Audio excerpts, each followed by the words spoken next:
धोकेबाज आणि धोकेबाज प्रवृत्तीचा बंदोबस्त करून एक सुंदर, सुरक्षित आणि माणुसकी जपणारे चंद्रपूर शहर घडवण्याची गरज असल्याचे प्रतिपादन आमदार विजय वडेट्टीवार यांनी केले.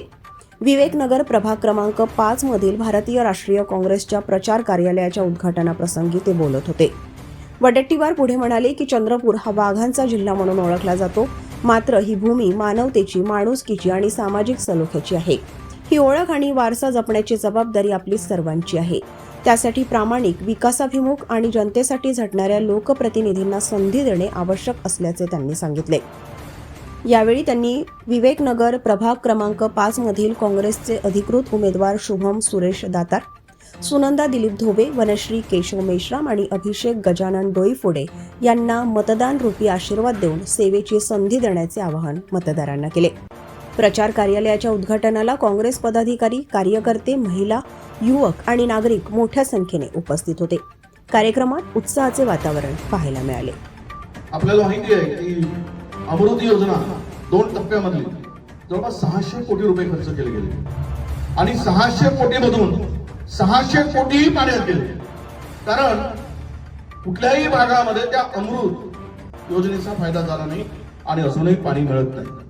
ते ड्रेनेज केले, अंडरग्राउंड ड्रेनेज, एकाही घराला कनेक्शन जोडलं नाही. रस्ते खोदले आणि पाईप टाकले आणि त्या पाईपला घाण पाणी येणारं, वाहून येणारं जर जोडणीच केली नाही तर तो पाणी कुठून वाहून जाईल आणि त्या ड्रेनेजचा उपयोग काय?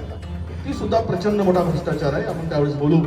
आणि यामध्ये सरळ सरळ 15%, 20% कमिशन खाऊन हे बोके इतके माजले.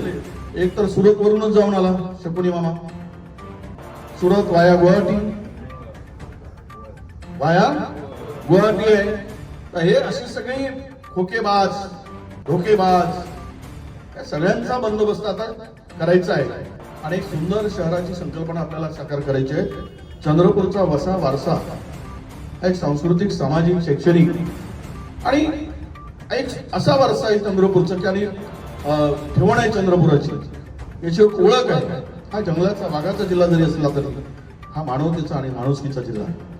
इथे कधीही जात, पात, धर्मपंथाला कधी धारा दिला नाही. एकमेकाच्या हातात हात घालून आपणही नांदा, आम्हालाही नांदू द्या, गुणगोविंदानं सगळ्यांनी नांदलं पाहिजे, राहिलं पाहिजे आणि शहराच्या विकासाने काम केलं पाहिजे.